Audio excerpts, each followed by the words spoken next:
Good morning, class. Sorry I can't be there today. I am next door helping with the 8th grade science exam. Today we're going to continue talking about acceleration like we did last week, and we're going to use some new equations to help us understand that idea that we were using last week of when we had that ball. And we tried to have it change direction without changing speed. We had to try and change speed without changing direction, and then try and do both. What we were trying to do is simulate acceleration. And so today we're going to take a couple notes. I'm going to show you guys a couple practice problems. I'd like you to record into your notebooks how to do those, and then you guys will have some time to practice doing some questions and then some practice problems. Some practice problems using acceleration. You should already have this note in your notebooks, but as you guys are getting ready, I'll put this one up and remind us what we should have in there. So acceleration is a change in velocity, and so remember, velocity is a speed with direction, and so you are increasing or decreasing speed, or you're changing direction. That's what acceleration is. So if you're speeding up, or you're slowing down, or you're turning, all of those things are acceleration. We have an equation to help us understand the math of what's going on here, and I'm going to show you guys what this equation is. So this is the first equation that we've had this year that we've had multiple units in that were not in a triangle. And so I'm not going to mix this one around for you guys. I'm only going to have you solve for acceleration on this equation just because it's a little bit different from the other ones we've seen. And so here is the equation that we'll be using. The A, obviously what we're going to be solving for, stands for acceleration. And the units here are a little different than we've seen before. So this is, you'll see it as meters per second, or it can be meters per second squared. Basically what you're going to see is a distance, a time, and then a second time. And they don't have to be the same as these ones up here. It could be miles per hour per second, or miles, your distance per hour, and so you're going to have a distance and then a per and a time and a per and a second time. And so that's what we're going to be solving for. That's the units we're looking for, and the units for acceleration can be all kinds of different ones, and we'll see some examples in the problems that we do today. The VF stands for final, or the ending velocity. So what was the velocity or speed that it ended at? And that's going to be meters per second, or it can be miles per hour, one of those other speeds where we have a distance and a time. Our initial velocity, or that's going to be basically our starting velocity. Again, same, that's going to be a distance and a time. So we're going to have two parts of the equation that have the same units, and we're just separating them from what was our starting speed and what was our ending speed. And then the last unit we're going to use again is another unit of time. And so what that equation looks like is acceleration is equal to your final speed, your final velocity, minus your starting speed or your starting velocity, divided by time.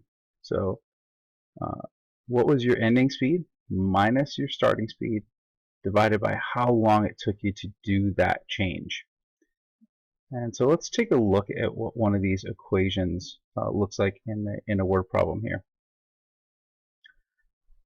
And so the speed of a train increases from 100 kilometers per hour to 250 kilometers per hour in 5 minutes. What is the acceleration? And so again, we should look up here at our equation, and then we should make a list of the variables that we're trying to solve for. So here are our variables list. Again, we have acceleration, our final or ending velocity, our initial velocity, and then the time it took for that change to happen. And so based on this word problem, we can see that we had two velocities here. It went from this one, so this was our starting velocity, and it went to this velocity, so 250 would be our ending velocity. And so we can put those into a list just to keep track of what we do know. And so we know our final velocity was 250 kilometers per hour. We know our initial velocity was 100 kilometers per hour. And we know that the time that it took between those was 5 minutes. And so our time is 5 minutes. Now we're just going to take those numbers and plug them into our equation. And so we're going to end up with this here, 250 kilometers per hour minus 100 kilometers per hour, and then we're going to divide that by 5 minutes. When you're plugging this into your calculator, make sure that you do this top section of the equation first. This is in parentheses, so that needs to be done first.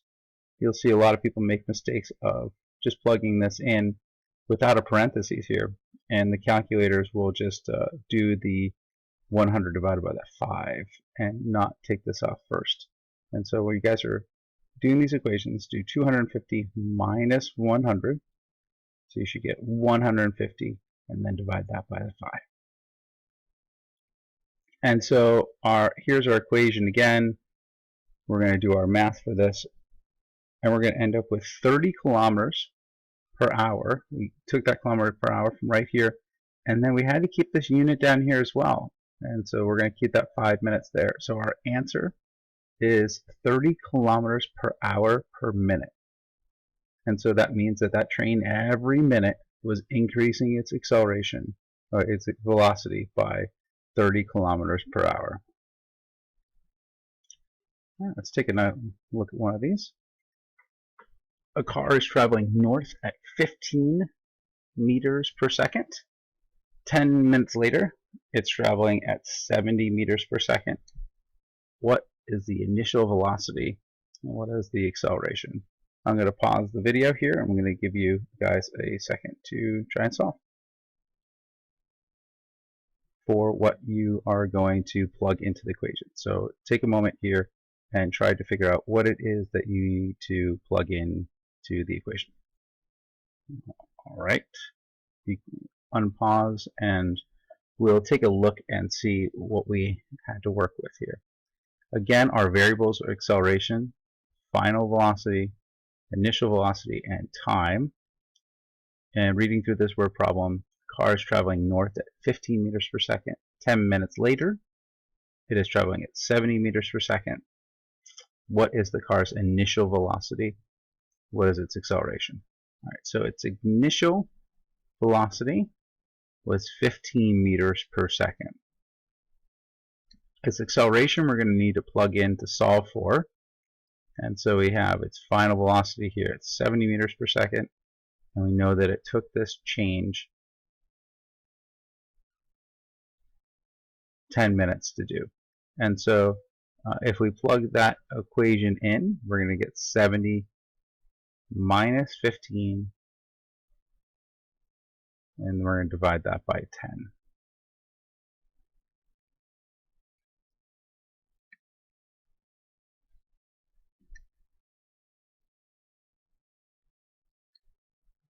Hopefully you've had a second to pause and try that one out.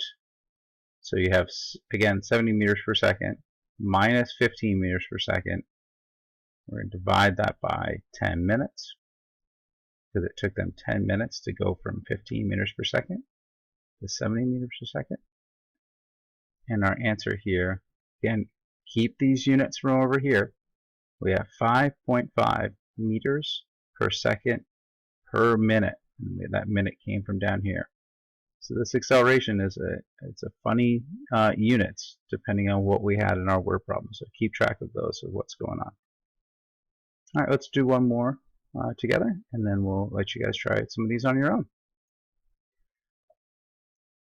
You can take a look at this one. What is the acceleration of a baseball when its speed increases from 1 meter per second to 25 meters per second in 1 second?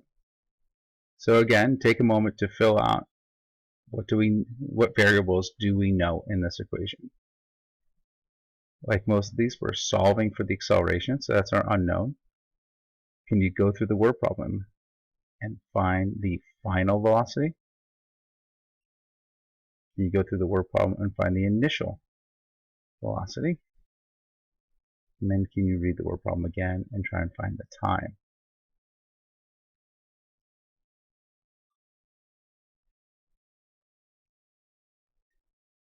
So here we have, again, acceleration we don't know.